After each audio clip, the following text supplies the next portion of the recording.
자, 우리 교재 자 130페이지 한번 보시게 되면 거기 이제 중간 생략 등기해서 요래 나옵니다. 그래서 밑에 박스입니다. 작은 글씨로 판례에서 중간 생략 등기에서 1번 등기의 유효성에서 동그라미 1번 보니까 부동산 등기 특별조치법상 어쩌고 저쩌고 이거 나오죠. 이게 아까 단속 규정이다라는 거 말씀드렸고요. 그리고 동그라미 2번 보니까 다만 토지거래 허가구역 내에서 중간 생략 등기가 경료된 경우에는 자 어쩌고 저쩌고 해서 이거 무효다라는 말 나오죠. 이건 효력 규정 위반이다. 아까 앞에서 설명을 드린 내용입니다. 거기는 부동산 등기 특별조치법 그거 밑줄 하나, 그리고 2번에 다만 거기에 토지거래 허가구역 내 그거 밑줄 하나 고려해 놓으십시오. 그리고 2번에 등기 청구에서 동그라미 1번입니다. 3자 간 합의가 있는 경우에는 직접 청구할 수가 있다. 그래서 아까 요거 보셨습니다. 전원이 합의하게 되면 자 최종 매수인 B형이 최초 매도인 갑한테 직접 이전 등기해 주세요. 즉 저들 사이에 계약은 안 했지만 직접 등기 청구할 수가 있다라는 겁니다. 그리고 그 내용 보시면 되고요. 그리고 옆 페이지 가가지고 박스 한번 기억 니은에서 요래 나오는데 기억 3자 간 합의가 있었다면 중간 매수인의 등기 청구권은 소멸되는가 마는가 이겁니다. 아까 말씀드렸죠. 중간 생략 등기 합의가 있다라고 하더라도 최초자와 중간자 사이의 법률관계는 소멸합니까? 존속합니까? 존속합니다. 됐죠? 그러니까 기억에 3자 간 합의가 있더라도 중간 매수인 을의 등기 청구권은 소멸한다 안 한다? 안 한다라는 겁니다. 그래서 그게 자 그리고 기억 보니까 제일 뒤에 소멸하는지 여부에 의해서 관료가 소극이라고 돼 있죠. 그러니까 소극은 뭡니까? 소멸 안 한다라는 겁니다. 그리고 니은에 보니까 자 인상대금 미지급 시에 소유권 이전 등기 의무 이행 거절 가능 여부에 적극 나오죠. 그래서 이건 뭡니까? 적극적으로 거절을 할 수가 있다라는 그런 의미입니다. 예? 소극은 아니다. 그리고 적극은 뭡니까? 기다. 요 의미입니다. 그래서 앞으로 이제 판례를 보면 이렇게 뒤에 소극이니 적극이니 이 말이 나오는데 소극은 그거 아니야 이런 의미고요. 적극은 맞아 이런 의미다라고 보시면 됩니다. 그래서 그러니까 이거 그대로 존속하니까 최초 매도인은 중간 매수인으로부터 매매대금을 인상된 매매대금을 아직 덜 받았다라는 겁니다. 그럼 동시행의 항변권을 행사해서 등기 청구를 거절할 수가 있는 겁니다. 이행을 거절할 수가 있는 겁니다. 그 말입니다. 그거 됐고 2번입니다. 그 밑에 보니까 2번 3자 간 합의 없는 경우에서 대위 청구해서 일어나면 요걸 말하는 겁니다. 합의가 없으면 요거는 쭉 한번 읽어볼게요. 중간 생략 등기 합의가 없다면 부동산의 전전 매수인은 즉 부동산을 전전 매수했다. 즉 전전 넘기고 했다라는 겁니다. 그러니까 전전 매수인 B형은 자 매도인을 대위해서 그 전 매도인인 등기 명인에게 매도인 앞으로 소유권 이전 등기를 청구할 수 있을지언정 직접 자기 앞으로 소유권 이전 등기를 구할 수는 없다고 한다라는 이 말 나오죠. 이 말이 어려운데 이게 이겁니다.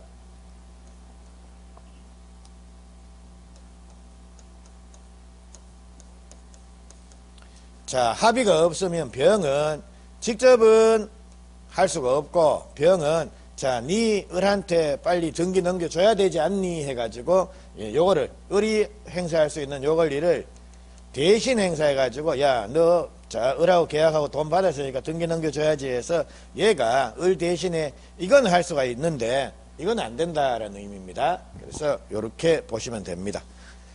요 정도만 한번 보시고요. 그리고 그 외의 경우에서 뭐 잡다하게 나오는데, 손 대지 마십시오.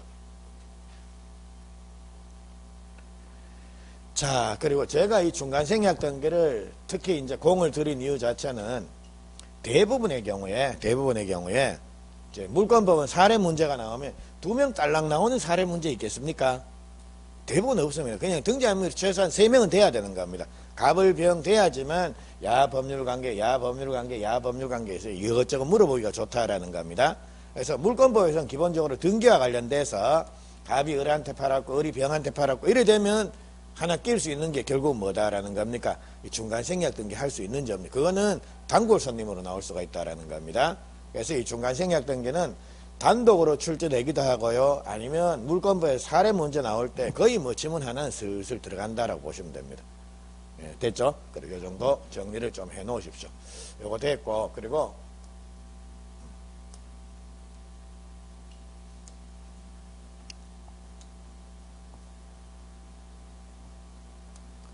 자, 아까 봤는데 요겁니다. 무효등기 유용입니다. 현재 이 등기가 무효다라는 겁니다. 근데 이 무효등기를 유효한 등기로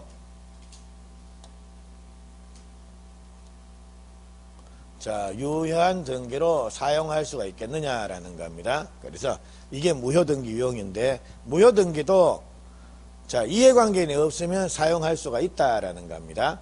자, 그러면 요 무효등기 유용은 주로 어디서 많이 나오느냐라고 하면 주로 저당권에서 많이 나옵니다. 자, 그럼 요거 한번 볼게요.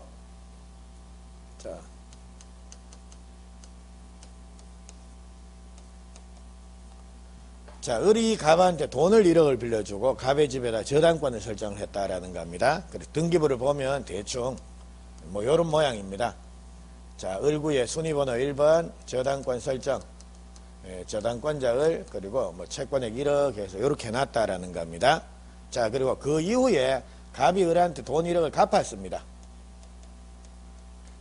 자, 그러면 이제 순위번호 2번에서 1번 말소 해가지고 이거를 이렇게 말소를 해버리면 된다라는 겁니다. 이렇게 보통 되는 겁니다. 근데 자, 이거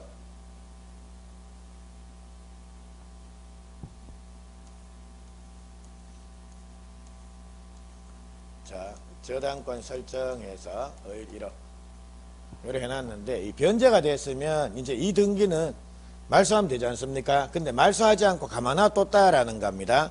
그래 되면 이 등기는 유효냐 무효냐, 예, 이거 등기부에 이래 아직 말소 안 하고 남아있다라고 하더라도 이 등기는 그냥 무효등기에 불과합니다.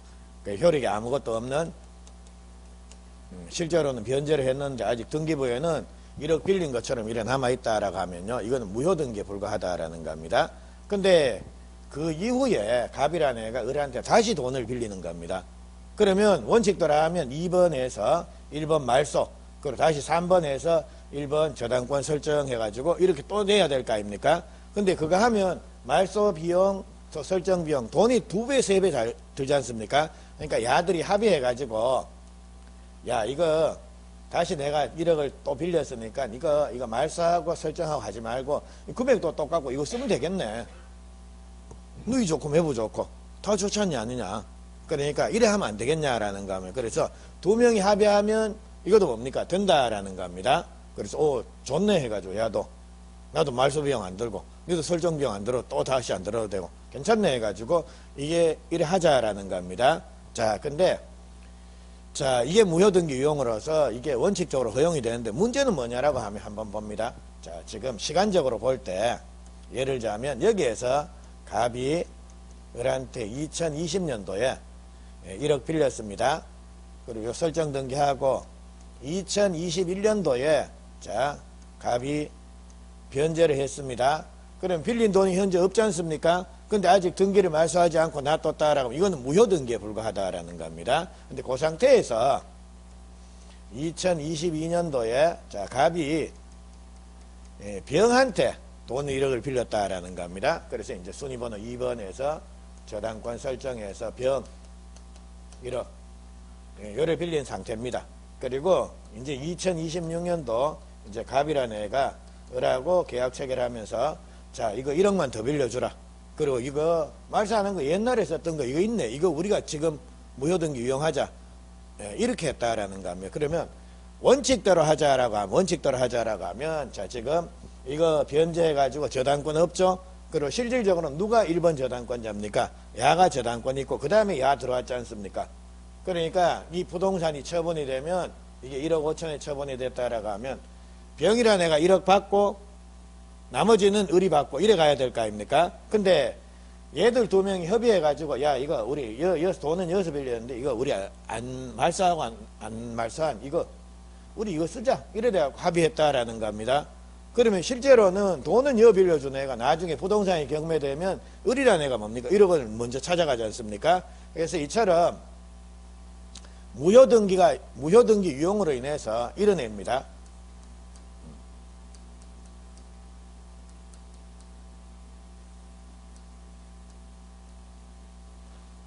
자, 이런 애입니다. 열받는 애가 있을 거 아닙니까? 이런 애들을 뭐라고 그런다라는 겁니까?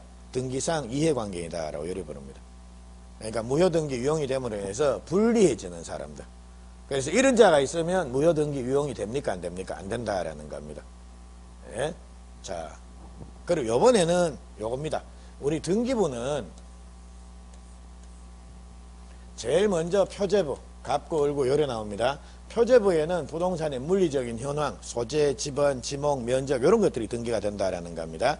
근데 자, 예를 들자면 요런 단층 주택이 있었는데 자, 요거를 철거를 하고 이제 이거 5층짜리 아파트를 짓기로 했다라는 겁니다. 그래서 이게 철거가 되면 원칙적으로 요 표지부에 멸실 등기라는 걸 하게 되는 겁니다. 이거 다 지우고 폐쇄를 해버립니다. 그리고 5층짜리 건물 지었으면 다시 뭡니까? 소유권 보존 등기 다시 해야 된다. 등기부 새로 만들고 다시 해야 된다라는 겁니다. 근데 야가 이거 멸실 등기 안 하고 놔뒀다가 그냥 이 건물에 어차피 똑같은 자리에 지었는데 뭐 해가지고 자, 이 건물에 그냥 보존 등기로 다시 쓸 수가 있느냐? 즉 멸실된 건물의 보존 등기를 신축 건물의 보존 등기로 다시 쓸 수 있느냐라는 겁니다. 근데 이거하고 이거는 동일성이 인정이 됩니까? 같은 건물입니까? 다른 건물입니까? 다르죠. 모양도 다르네. 됐죠? 그래서 이처럼 요거를 표제부 유형이다라고 요래 부릅니다. 근데 표제부 유형이라고 하는 거는 뭐 이해관계 있든지 없든지 간에 자, 표제부 유형은 허용이 안 됩니다. 왜냐하면 동일성 자체가 없습니다. 이 건물하고 이 건물은 다른 건물입니다. 그래서 그거를 표제부 유형은 안 된다. 그리고 이게 구체적으로 멸실 건물의 보존 등기를 신축 건물의 보존 등기로 유용하는 거 안 된다라고 해서 요래 나올 수도 있다라는 겁니다.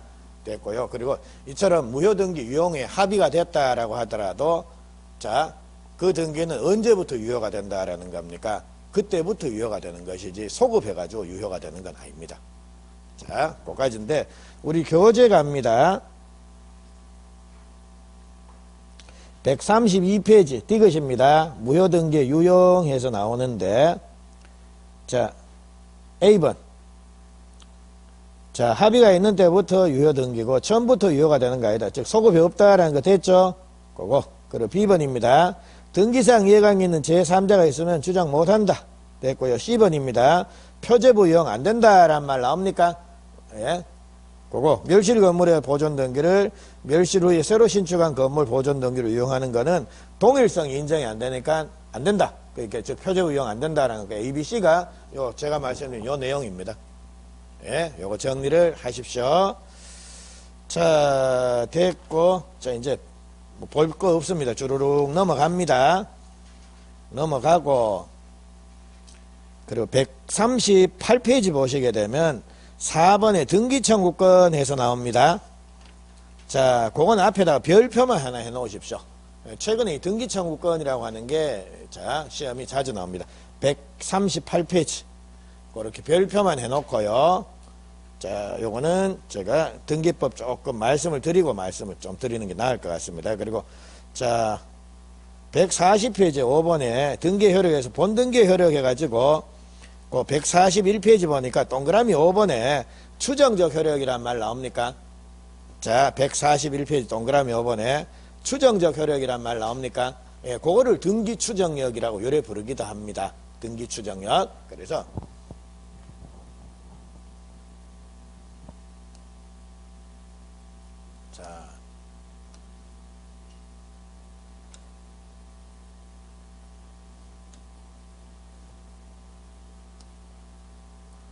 자, 우리가 지금 부동산 등기법을 하나도 안 봐갖고 지금 요게 자체가 감이 잘 없을 겁니다. 그래서 이건 제가 지금 앞에서 설렁설렁 요래 좀 말씀을 드리고요. 등기법을 조금 보고 난 이후에는 요것들을 이제 보시면 좀 수월하게 갈 겁니다. 그러면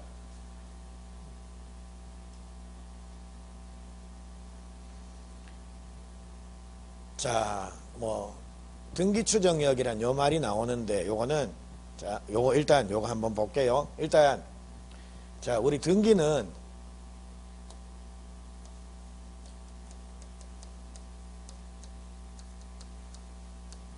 본등기라는 게 있고 가등기라는 게 있습니다. 그리고 본등기를 뭐 종국등기 이렇게 부르기도 하는데요. 그래서 자, 등기에는 본등기를 해야지만 효력이 생기는 겁니다. 아까 우리 앞에서 봤습니다. 자, 계약을 통해서 즉 법률 행위를 통해서 내가 물건 변동이 일어나려 그러면 계약만 하면 된다 그랬습니까? 등기까지 해야 된다 그랬습니까?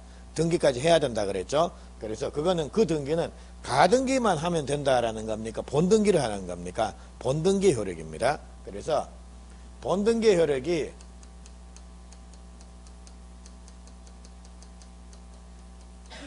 자, 순, 대, 변, 추 해서 이런 것들인데 자, 적지 말고 그냥 들으십시오. 자, 그래서 등기를 하게 되면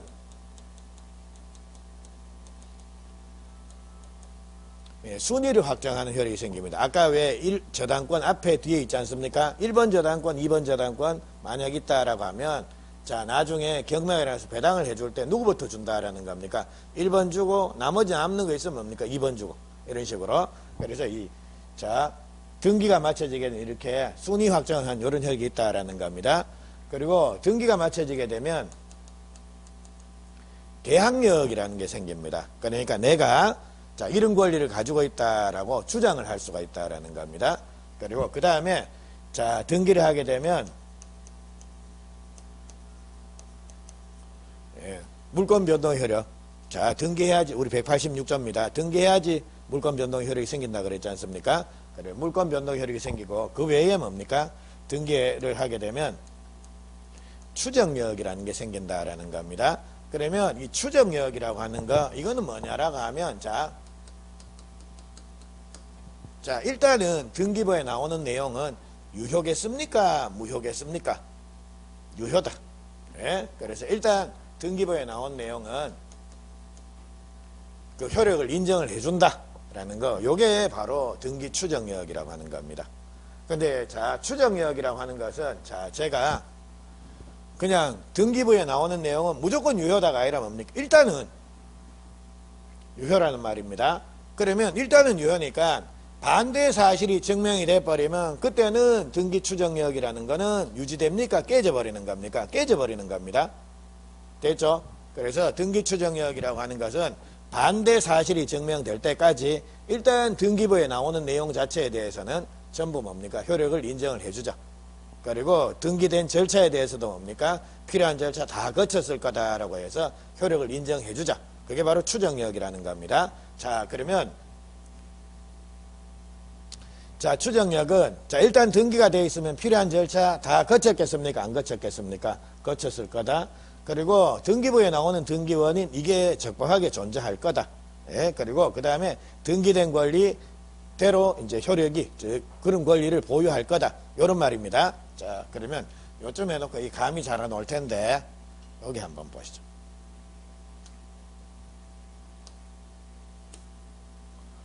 자, 예를 들자면 이런 등기부가 하나 있다라는 겁니다. 글자가 작진 않죠. 충분히 보이시죠? 자, 그러면 예를 들자면 자, 앞에 뭐 보존 등기하고 생략했고 이제 앞에 뭐 하여튼 소유권 변동 요래 일어났는 모양입니다. 그리고 이제 지금은 자, 김철수라는 사람이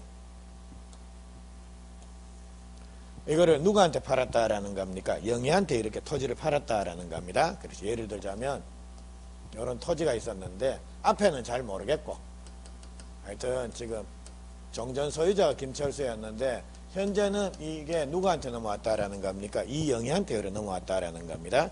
예, 그래서 요건데 자, 그러면 마침 이 부동산 자체 이게 토지거래 허가구역 자, 토지거래 허가구역 내에 있는 토지입니다. 근데 이렇게 매매가 일어나서 이렇게 요 등기가 요래 맞춰졌다라는 겁니다. 그러면 김철수하고 이영희는 토지거래 허가 받았겠습니까? 안 받았겠습니까? 받았을까요? 안 받았을까요?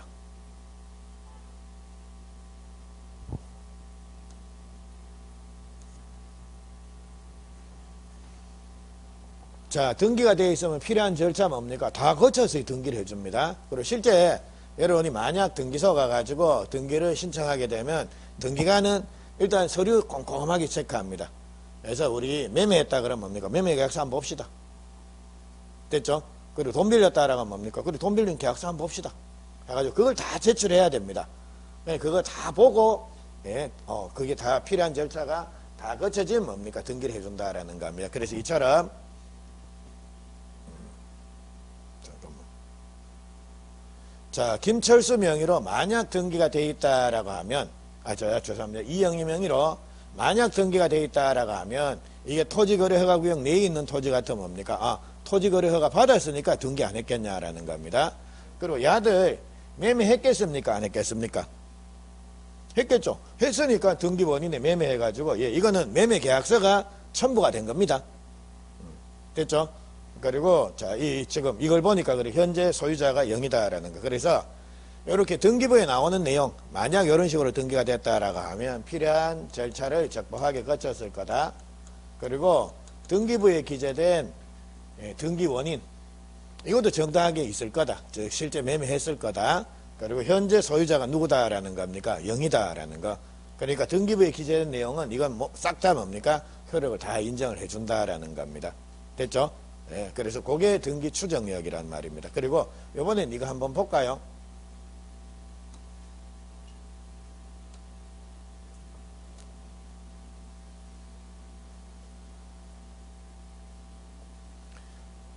자, 요번엔 을구입니다. 을구는 소유권 이외 권리 관한 사항들, 뭐 저당권이며 전세권이 이런 것들이 쭉 나온다라는 겁니다. 그래서 지금 보니까, 자, 고희동이가 박병우한테 돈을 빌렸는 모양입니다. 예, 얼마를 빌렸습니까? 20, 100, 1000만, 20만, 100만, 6천만 원을 빌렸다라는 겁니다. 실제 그러면 희동이는 병우한테 6천만 원 빌린 거 맞습니까? 그렇죠. 차용증이 들어갔으니까 안에 이 금액이 써져 있을 거 아닙니까? 됐죠? 그래서 그래서 요 지금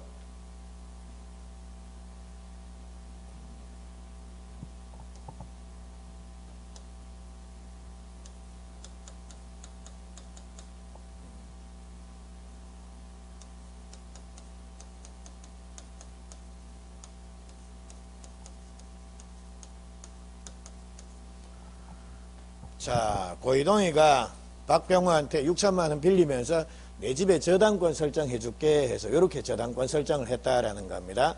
그럼 이런 등기가 됐다라는 거는, 자, 등기할 때 저당권 설정 계약서 이런 것들이 싹 다, 자, 첨부 서류로 다 등기소에 제출이 된 겁니다. 그거 다 보고 등기관이 뭡니까?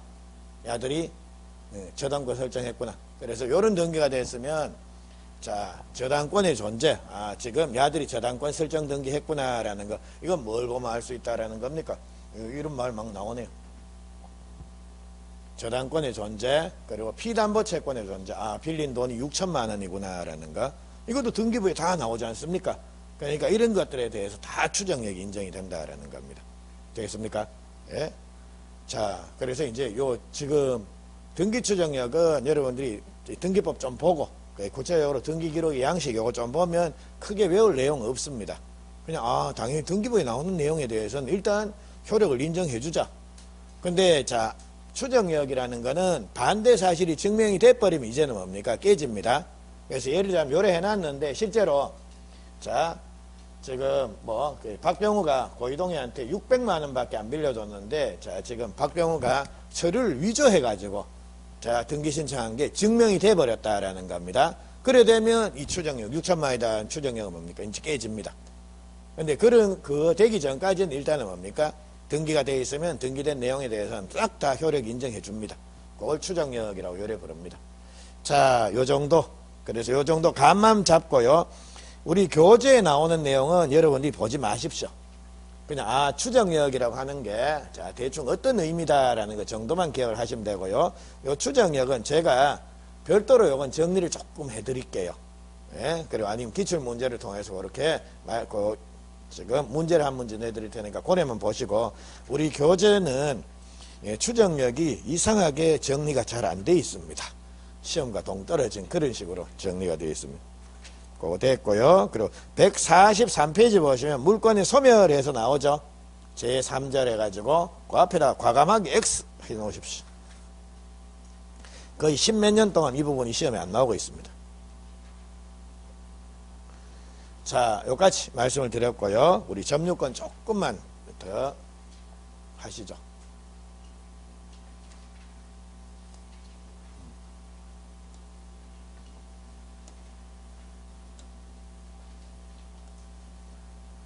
자, 우리 점유권이라고 하는 것은 아까 물건을 사실상 지배하고 있으면 도둑한테도 인정되는 권리가 점유권이라 그랬습니다.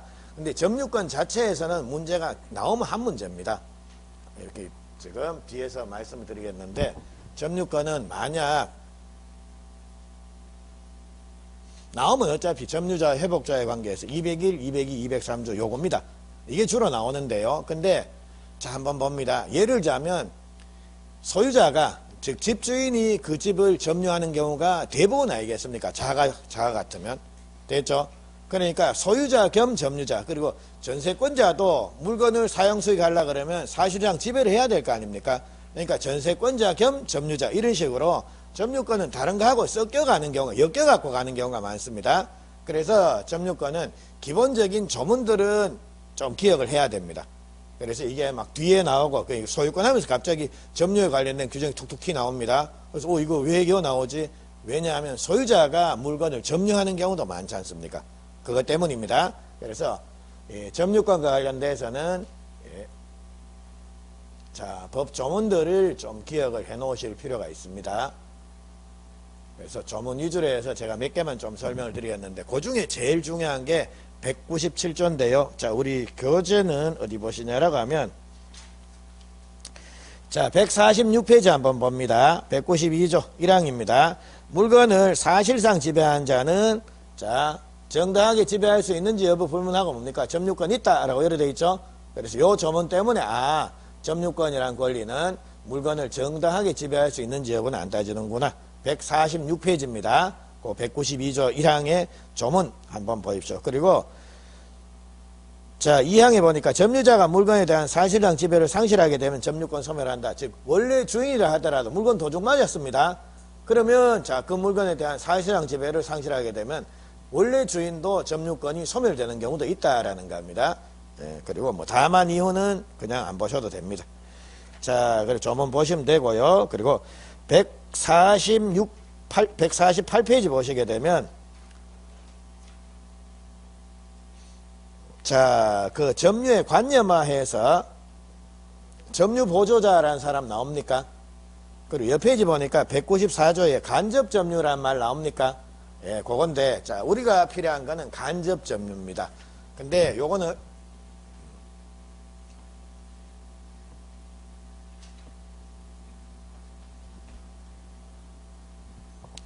자, 원래 점유라고 하는 것은 이처럼 물건을 사실상 지배하면 점유권이 인정이 된다 그랬지 않습니까? 근데 보니까 물건을 사실상 지배 안 함에도 불구하고 점유권이 인정이 되는 자가 있더라는 겁니다. 그리고 경우에 따라서 물건을 사실상 지배함에도 불구하고 점유권이 인정이 안 되는 자가 있더라는 겁니다. 그래서 요거를 물건을 사실상 지배 안 하는데 점유권을 인정하는 자, 야가 194조에 간접 점유자라는 사람입니다. 그리고 요거 물건을 사실상 지배함에도 불구하고 점유권 인정이 안 되는 자, 야가 195조에서 자, 점유 보조자란 요런 사람이 나오는데, 근데 자, 우리 지금 중요한 거는 간접 점유라는 거, 요 개념이 중요합니다. 그래서 간접 점유, 그러니까 내용이 중요한 게 아니라 간접 점유가, 자, 우리 뒤에 가가지고 임대차 할 때 간접 점유가 상당히 자주 나옵니다. 그것 때문에 여기서 개념을 보기 위해서 이걸 볼 거고요. 그리고 점유 보조자라는 거는 근본 잘 안 쓰입니다. 왜냐하면 이거는 개념 자체가 사람을 차별하는 개념입니다. 그리고 왜 차별하는지는 제가 지금 곧 설명을 드리겠습니다. 그래서 자, 점유 보조자는 간접 점유자하고 비교하기 위해서, 그러니까 이게 비교함으로 인해서 이게 좀 더 명확해질 수가 있으니까요. 그러니까 요거를 비교하기 위해서 제가 설명을 드릴 뿐이지, 점유 보조자는 시험에는 거의 출제가 안 된다라고 보시면 됩니다. 자, 그럼 우리 194조 간접 점유부터 한번 보시죠. 자, 149페이지입니다. 자, 간접 점유에서 지상권, 전세권, 질권, 사용대차, 임대차, 임치, 기타 관계로 타인으로 하여금 물건을 점유하게 한 자는 간접으로 점유권이 있다라고 요래 되어 있죠. 되겠습니까? 그래서 요건데, 자, 뭐 우리 다른 건 모르겠는데 임대차는 그나마 좀 알겠습니다. 임대차를 가지고 설명을 드릴게요. 그리고 임대인이 있습니다. 그리고 임차인이 있습니다. 그래서 임대인이 임차인한테 물건을 빌려줬다, 임대차 계약을 체결하고 물건을 빌려줬다라는 겁니다. 그럼 이 물건을 현재 누가 지배를 하고 있습니까? 사실상 지배합니까? 임차인이 지배하죠. 근데 자, 임대인은 물건을 사실상 지배합니까? 안 합니까? 안 하죠. 근데 임차인한테도 점유권을 인정을 해주자라는 겁니다. 이게 바로 야가 간접 점유자라는 겁니다. 그러면 임차인 야는 뭐라고 그러면 되겠습니까? 직접 점유자. 되겠죠? 자, 근데 이처럼 그 보면 자, 지상권, 전세권, 질권, 사용대차, 임대차, 임치, 기타 관계로 해서 기타 관계 해가지고 이런 것들 나오죠. 관계. 그래서 관계. 기타 관계 해가지고 그 관로를 하시고 자, 요거를 이처럼 간접 점유를 만들어내는 법률 관계, 기타 관계에서 나오는 거 요거를 요래 씁니다. 점유 매개 관계다라고 요래 부릅니다. 그러니까 지상권, 전세권, 뭐 질권, 사용대차, 임대차, 임치, 기타 점유 매개 관계를 통해서 매개 관계로 타인을 하여금 물건을 점유하게 한 자는 간접적으로 점유권이 있다라고 해서 요래 점유 매개 관계를 매개로 해가지고 직접 점유, 간접 점유가 만들어지는 겁니다. 그리고 자, 우리 임차인 야가 물건을 다시 임대하는 거 전대차라고 혹시 들어보셨습니까? 전대한다. 임대한 거 다시 전대한다. 그래서 임대한 거를 다시 또 임대하는 거를 전대차라고 부르고요. 임차인 요 사람이 전대인이 되고 자, 물건을 다시 임차인으로부터 다시 물건을 빌린 사람 요 사람을 전차인 요래 부른다라는 겁니다. 그러면 이처럼 그러면 요래 되면 전차인이 직접 점유를 하는 거고 임차인 요 사람이 또 뭐가 되는 겁니까? 간접 점유가 되는 겁니다. 그럼 간접 점유자는 한 명이 아니라 뭡니까? 두 명도 될 수가 있습니다. 그 말은 결국 점유 매개 관계는 반드시 한 개만 있어야 되는 겁니까? 두 개도 있을 수가 있습니까? 두 개, 중첩적으로 있을 수도 있다라는 겁니다. 그게 전대차 계약이 일어난 겁니다. 됐죠? 그래서 이거 어차피 지금 간접 점유는 점유권 여기서 필요한 개념이 아니라 나중에 임대차에서 필요한 개념이니까 여기서 좀 여기 이렇게 말씀을 드리는 겁니다. 요만큼만 해놓고 자, 이제 점유보조자라는 말이 나오는데 점유보조자 이거는 물건을 사실상 지배함에도 불구하고 점유권 인정이 안 되는 자입니다. 그래서 이거는 간접 점유하고 반대인데 이거는 조문만 한번 볼까요? 148페이지. 자, 195조 점유보조에서 가사상, 영업상, 기타 유사한 관계에 의해서 타인의 지시를 받아서란 말이 돼 있죠. 지시를 받아서 물건에 대한 사실상 지배를 하는 때는 그 타인만을 점유자로 한다라고 해서 이처럼 타인의 지시를 받아서 물건을 점유하고 있는 사람, 이 사람은 점유권이 인정이 안 되고 이 타인만, 야만을 점유권을 인정하자라는 겁니다. 그래서 지시를 받아서라는 말이 나오는 거 보니까 상하관계, 지배복종관계, 즉 불평등 관계를 전제로 해서 점유보조자라는 게 인정이 되는 겁니다. 근데 이 점유보조자에 해당되는 거는 흔히 드는 예가 공장주와 근로자의 관계가 점유보조관계다라고 이래 부릅니다. 그러니까 공장주의 지시를 받아서 근로자가 뭐 물건을 지금 뭐 공장 기계를 다루고 하지 않습니까? 그래서 공장주와 근로자의 관계라고 이래 부르는데 자, 그러면 근로자가 당신은 점유보조자다라는 말 들으면 기분 좋겠습니까? 나쁘겠습니까? 그렇죠. 듣는 사람은 기분이 나쁠 겁니다. 그리고 더 가관은 뭐냐라고 하면 우리 149페이지 한번 보십시오. 위에 처의 지위란 말이 나옵니까? 처입니다. 그래서 아내는 남편의 점유보조자. 맞아 죽겠죠. 이 말 들으면. 그래서 이런 판례가 1950년대에 나온 대법원 판례가 하나 있었습니다. 근데 그게 2000년대 들어오면서 이제 아내와 남편, 즉 아내는 남편하고 공동 점유자다라고 해서 그렇게 바뀌었는데요. 근데 그 판례 자체가 옛날에 나온 판례. 아내는 남편의 점유 보조자다. 그러니까 그 말은 결국 아내는 남편의 지시를 받아서 뭡니까? 살림 살고 해야 된다라는 겁니다. 그러니까 지금 그 소리 하게 되면 맞아 죽습니다. 아니다.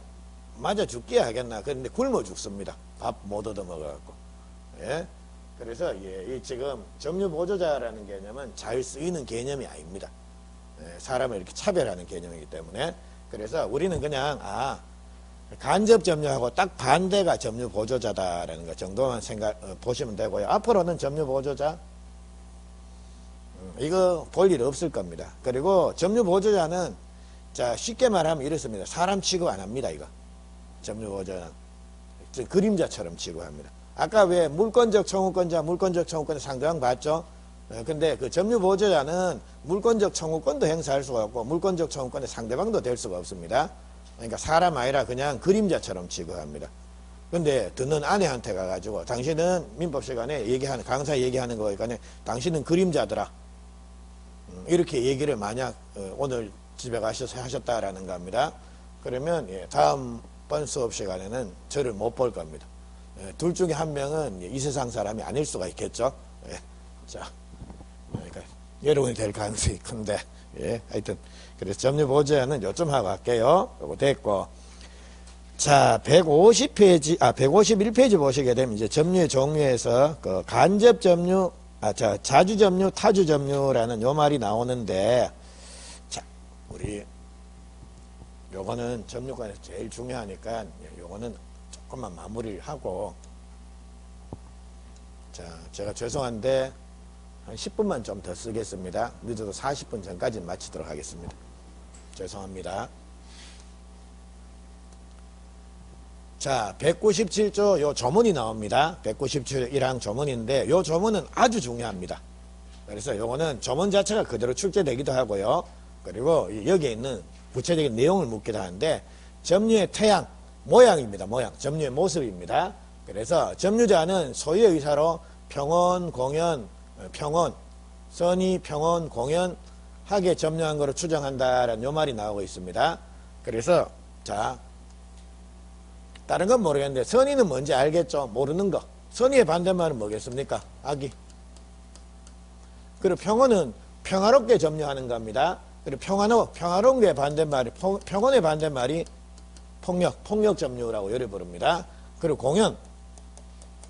왜 공공연하다 그러지 않습니까? 대놓고 드러내놓고 하는 거, 그거를 공공연하다라고 부르는데, 공연의 반대말이 은닉하고 비밀스럽게 숨기면서 점유한다라고 해서 은비 점유라고 요래 표현합니다. 근데 실제 악인이 폭력 점유니 은비 점유니 이거는 모르더라도 실제 시험장 가가지고 닥치면 대충 감은 떠오를 겁니다. 대충 여기 이런 의미 알겠나 해가지고 풀어가실 수는 있다라는 겁니다. 근데 이거는 당체 감이 없습니다. 점유자는 소유의 의사로 점유한 것을 추정한다라고 이렇게 해서, 즉 소유의 의사라는 거, 이게 뭔 말인지를 잘 모르겠다라는 겁니다. 그래서 소유의 의사로 하는 점유, 이거를 우리 학자들은 자주 점유다라고 요래 부릅니다. 그럼 자주에 대응되는 말이 뭡니까?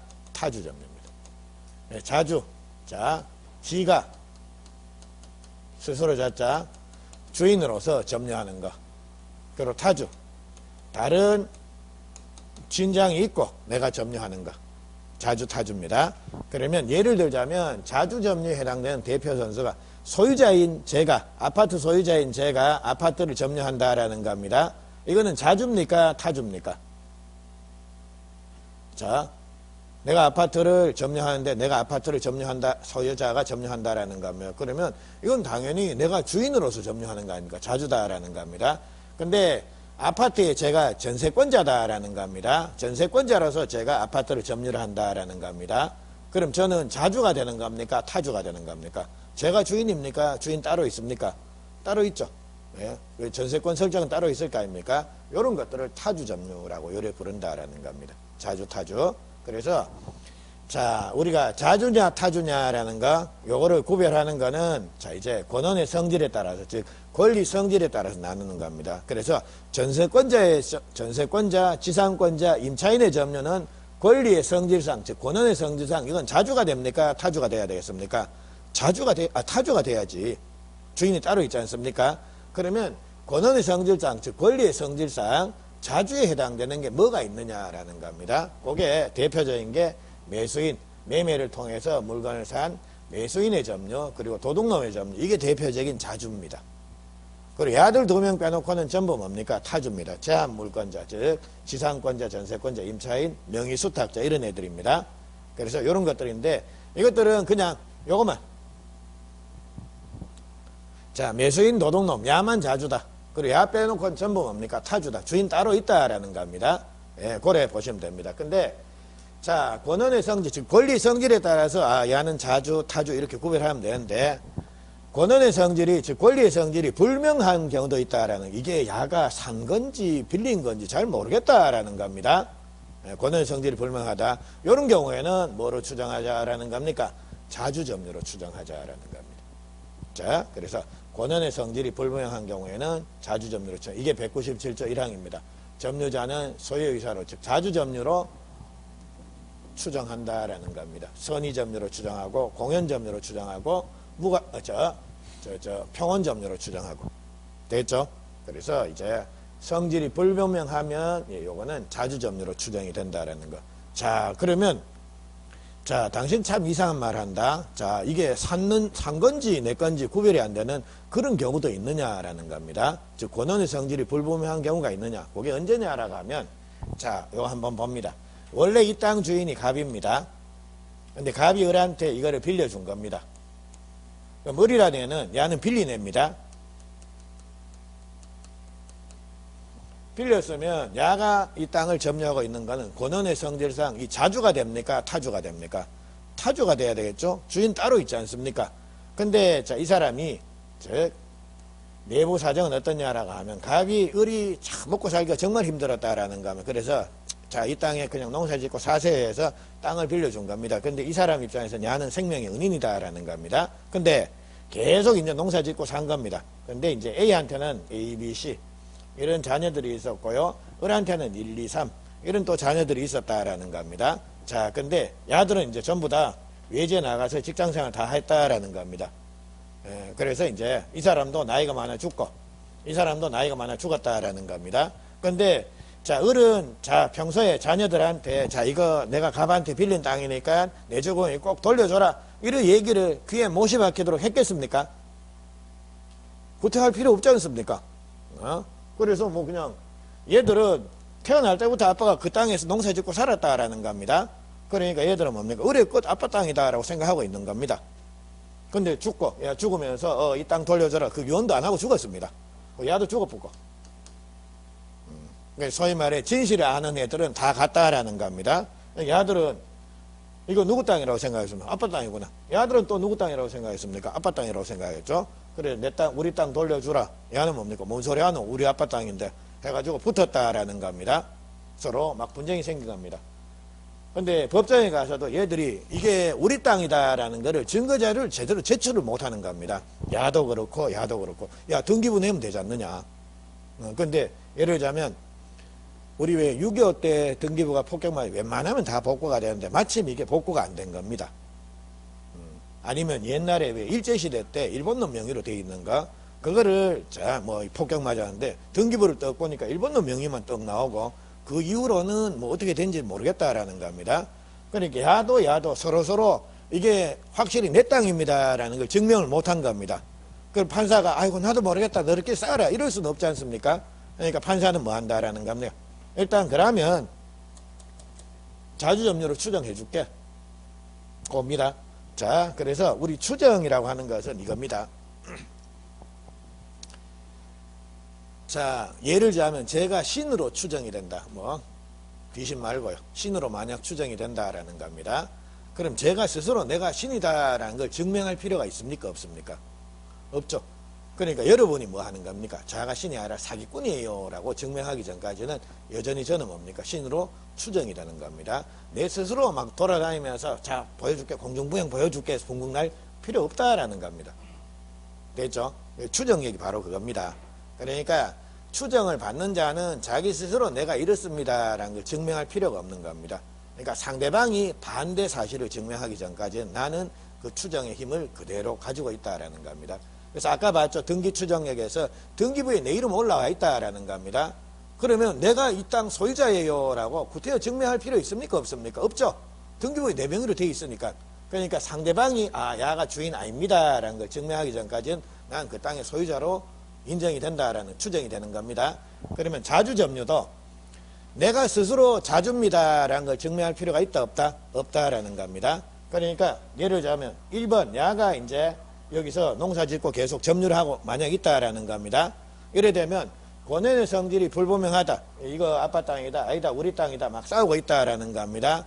이래 되면 1번 즉 야들이 이거 우리 땅이다라는 걸 증명해야 되는 겁니까? 아니면 얘들이 그거 너들 땅 아니고 내 땅이다라는, 즉 너들 땅 아니다라는 걸 야들이 증명해야 되는 겁니까? 아니면 얘가 자기 스스로 이거 내 땅이다라는 걸 증명해야 되는 겁니까? 야는 추정이 되지 않습니까? 자주로 소유의사가 있는 점유로 추정이 되니까요. 야들이 소유의사가 없는 타주입니다라는 걸 증명해내야 되는 겁니다. 그러니까 그거 증명이 안 되면 일단 이 땅은 야들게 될 가능성이 커지는 겁니다. 그만큼. 됐죠? 그게 추정이라는 말입니다. 그리고 그까지 말씀드려 놓고요. 자, 그리고 요거 이 판례가 중요한데 우리 교재에도 나왔는데 이 판례를 일부러 제가 좀 보시라고. 그래 점유자가 스스로 매매 등과 같은 자주점유의 권한을 주장했는데, 즉 매매하면 이 매수인의 점유 아닙니까? 예. 자, 근데 점유자가 지 스스로 뭡니까? 내가 정당한 매수인이다. 샀다. 그러니까 나 자주 맞다라고 한번 주장해봤다라는 겁니다. 근데 그게 인정되지 않더라도 자주점유 권한에 관한 입증 책임이 점유자에게 있지 않으므로, 즉 점유자는 자주로 추정이 되니까요 상대방이 타주다라는 걸 증명해내야 되는 겁니다. 그래서 자, 자주점유의 권한에 관한 입증이 점유자한테 있지 않으므로 그러한 사유만으로 자주점유의 추정이 번복되거나 타주가 된다고 볼 수는 없다라는 거. 그러니까 내 스스로 내가 자주점유입니다 라고 주장을 했는데 그게 법원에 의해서 안 받아들여졌다라는 겁니다. 그럼 나는 타주로 바뀌는 겁니까? 여전히 자주로 추정이 되는 겁니까? 여전히 자주. 됐죠? 예, 그래서 요게 요 판례입니다. 근데 이게 처음에는 힘든데 자꾸 몇 번 읽어보시면 적응하실 겁니다. 자, 그래서 그 내용인데, 자, 우리 151페이지 한번 보시죠.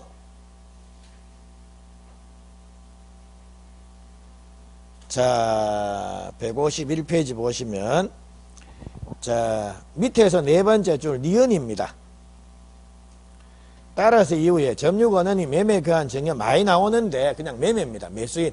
야는 자주고 임대차, 전세권 설정 계약, 뭐 분묘 기지권, 명의신탁의 경우에 타주 점유가 된다는 거. 그러니까 매매 빼놓고는 전부 뭐라고 보시면 됩니까? 타주라고 이렇게 보시면 되겠습니다.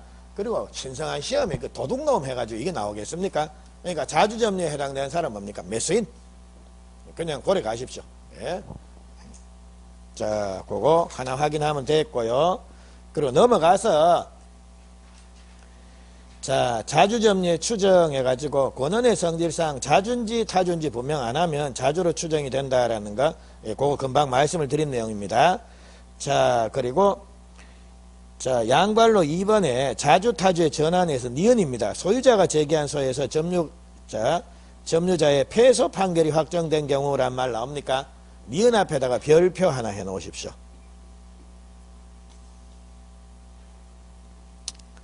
자, 그거 해놓고, 그리고 153페이지 오셔서, 자, 1번에 자주점유의 인정 판례에서 동그라미 3번 한번 볼까요?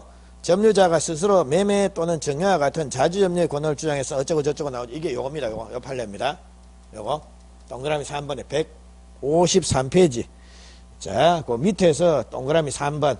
점유자가 스스로 매매 또는 증여와 같은 자주점유의 권한을 주장했으나 이게 인정되지 않더라도 원래 이와 같은 자주점유의 권한에 관한 입증이 임차인한테 있지 아니한 이상 그 점유 권한이 인정되지 않는다라는 사유만으로 자주점유 추정이 번복되거나 타주라고 볼 수는 없다란 말이죠. 그거는 별표해가지고 이건 자꾸 읽어보셔야 됩니다. 자, 그거 됐고, 그리고 자, 그리고 나머지 판례, 자주 타주에 관한 판례는 보면 안 됩니다. 밑에 있는 거는. 왜냐하면 자, 제가 자, 요 매수인의 점유가 뭐라 그랬습니까? 자주라 그랬지 않습니까? 근데 매수인의 점유도 그때 또 다릅니다. 밑에 읽어보다 보면. 그래서 예를 들자면 매수인이 요런 땅을 샀는데 야가 옆에 조금 더 붙어 있는 땅. 그러니까 예를 들자면 자, 논을 하나 샀다라는 겁니다. 그 논과 논 사이에 작은 실개천 같은 거 있지 않습니까? 우리 왜 뭐 또랑, 그리고 지적부에서 말하는 국어라고 하는 게 있다라는 겁니다. 근데 사면서 매도인이 뭡니까? 저까지 돈독인데 저까지 우리 땅이에요 해가지고, 그래서 자, 매도인이 말한 건 저까지 논독 있는 데에서 요까지를 말하는데, 사는 사람이 뭡니까? 그 논독 있는 데 저까지 해서 야가 또랑까지 포함해가지고 지 땅인 줄 알고 샀다라는 겁니다. 그리고 뭐 면적도 보니까 예를 들자면 300평 해가지고 1000제곱미터인데, 그게 어차피 조금 더 들어오나 적게 들어오나, 국어가 들어오나 안 들어오나 그냥 한눈에 봐가지고 이게 300평인지 310평인지 잘 모릅니다. 그런 거 같으면 이제 이부 매수인이 요 부분에 대한 점유는 당연히 자주고, 이것도 자주 점유로 추정을 합니다. 근데 매수인이 물건을 샀는데 100제곱미터를 샀는데 한눈에 100제곱미터가 뭐 요 정도라 칩시다. 한 30평 되는데 100제곱미터를 샀는데 야가 점유하고 있는 게 끝도 안 보입니다. 한 2만 평 정도를 점유하더라는 겁니다. 그래서 야가 이 부분에 대한 매수인의 점유, 이거는 자주입니까? 타주가 되겠습니까? 타주가 되겠죠. 사람이 100평하고 103평, 이거는 구별을 못 할 수가 있습니다. 크기 자체를. 근데 100평하고 2만 평을 구별을 못하는 사람은 없을 겁니다. 있긴 있다. 양심에 털난 인간들, 사기꾼들이나 어이구 난 모르겠는데 해가지고 이만큼이면 100평이지 해가지고 막 끝도 안 보이는 거를 그렇게 얘기하는 거, 그런 비정상적인 경우는 몰라도 이런 경우에는 이거는 타주가 되는 겁니다. 그러니까 매수인은 원칙적으로 자주인데 그때그때 또 다릅니다. 살 때부터 이거 매도인 게 아니네라는 걸 알고 샀으면 타주가 되고, 사고 난 뒤에 저 자가 주인 아니네 이걸 알게 되면 뭡니까? 또 자주고. 그러니까 그때그때 또 달라지는 겁니다. 그러니까 여러분들 원칙적으로 매수인의 점유는 뭡니까? 자주. 구체적으로 들어가면 뭡니까? 아이고 모르겠고 무조건 자주 나는. 고래 가십시오. 고래만 정리하시고, 그리고 요 판례인데 아이고 제가 시간 관계상 오늘은 제가 요렇게만 말씀을 드리고요. 자, 우리 요까지를 말씀을 드렸는데, 우리 아까 152페이지 니은에 소유자가 제기한 소유에서 점유자의 패소 판결이 확정된 경우란 말 나오죠. 그래서 요게 이제 요 판례 두 개 요거 비교하는 내용인데, 요까지가 들어갔으면 좋을 텐데, 하여튼 요거를 제가 다음 시간에 제가 혹시 까먹더라도, 그래서 지금 152페이지에 니은부터 좀 설명하라고 말씀을 좀 해주십시오. 여기서부터 이어가지고 쭉 설명을 좀 드리도록 하겠습니다. 자, 오늘 시간이 많이 오버돼서 죄송합니다. 자, 그러면 오늘도 고생 많으셨고, 그럼 다음 시간에 뵙도록 하겠습니다. 수고들 많으셨습니다. 예.